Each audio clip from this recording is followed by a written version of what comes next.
was these enchiladas that I had? I don't know. It's this Mexican, it's food, excuse me. Here at the BENBEN show, we do not discriminate or identify race in any way, shape, or color, or medium. I had food. I had bad tamales and taquitos and I think like six tacos, one enchilada, at least a few bites with my friend. It's not sitting well with me. I think I need some Pepto. Any event, Trump has COVID. Ironically, Trump has COVID and has been diagnosed and is now in quarantine 14 days before the second presidential debate is set to take place on October 15th. The timing of that is so apropos for the last month before an election. It's very interesting considering the president's health is a national security issue. The dissemination of those facts about whether or not he has cancer, AIDS, an STD from a porn star, whatever. That's national security issue. It is, objectively speaking. So the dissemination of the information that he has COVID at this point in time, given where we stand before November, is interesting.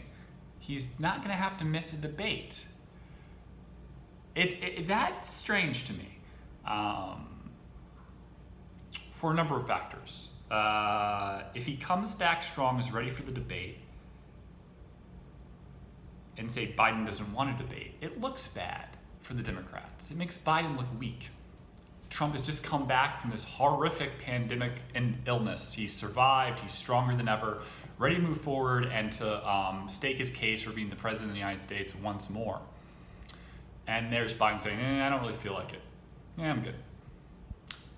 Conversely, if it were the intent of the Democratic Party to use COVID as an excuse for Biden not debating, i.e. Biden comes down with COVID, Trump has preempted that. Rather brilliant. Perfectly. Brilliantly. The only side note that I worry about is what if Biden says, I now have COVID. That's the reason why I'm not going to debate. And that extends things. And so the Democrats have been using the strategy of not really running against Trump with Biden and Harris, but through the ideology that Trump is bad and that anything else is good, that anything would be better. It works in that regard. It's just,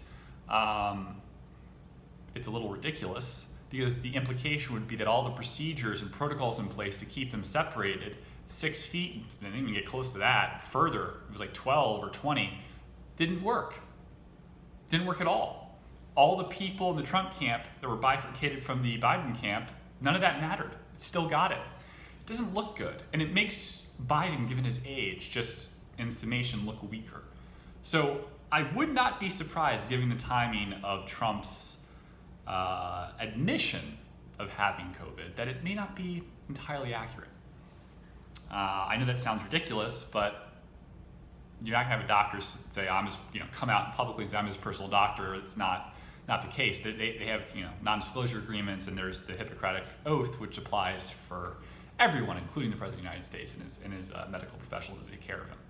I think in the vice presidential debate on the 7th that's coming up, Biden definitely has an advantage, at least his campaign does, with Harris against Pence. Pence is like rigid as a board. Abortion, fuck it. Christians, yeah. Roe versus Wade, go to hell. Harris has a better in with millennials, younger voters. I think objectively, there aren't many Trumpians that like Pence. Like, Trump's great. You know who's also great? Mike Pence. That guy is a character. He is good for a laugh. I'd like to have a beer with that guy. No, he is boring as hell. So that is a huge advantage for the Democrats.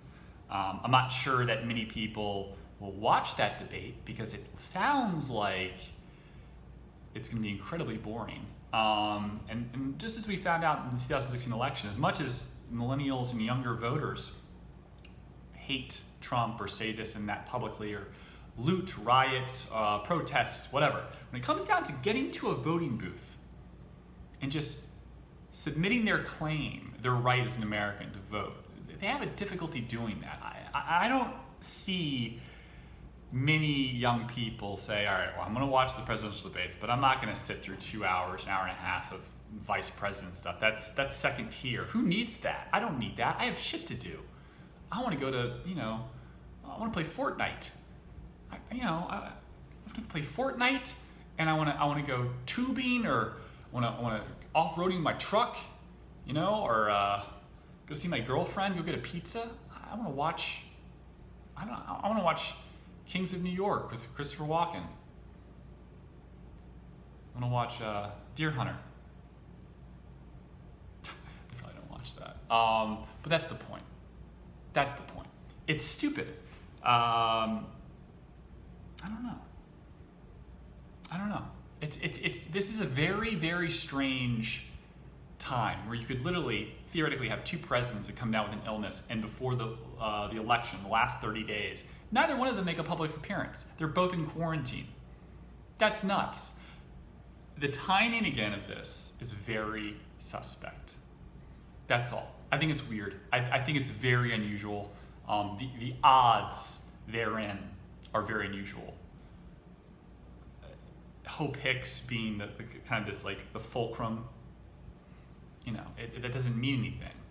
All it means that it almost serves as to further the veracity of the claim that this is all normal. You can't really question Trump.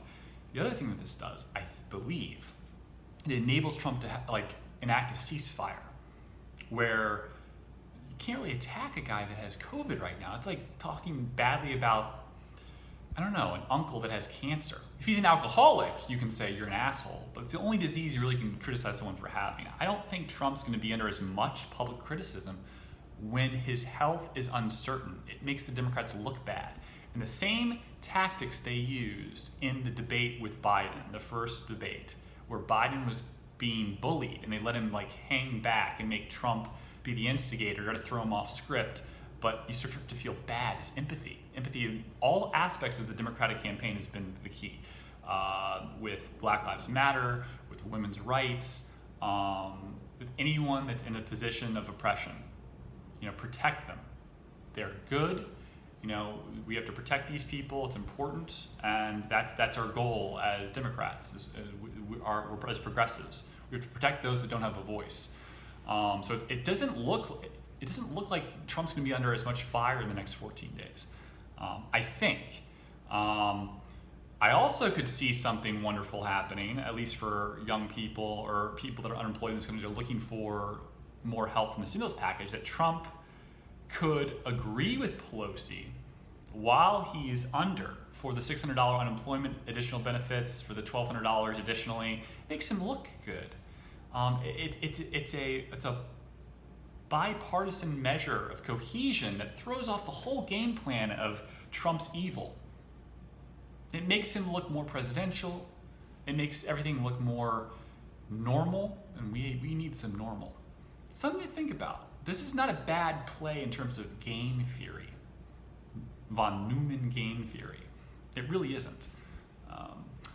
I hope everyone enjoys the next few days, and I will have a podcast about the vice presidential debate. Probably put it up on Thursday, but I'm sure no one cares. So I have to make it more funny, and just because who cares? Harris is going to wipe the floor, and just in terms of presence with Pence. She just is she's prettier. She's more attractive to look at. Pence is just. I'm sorry, I just don't see it. He's just not no. All right, take care, guys. Bye.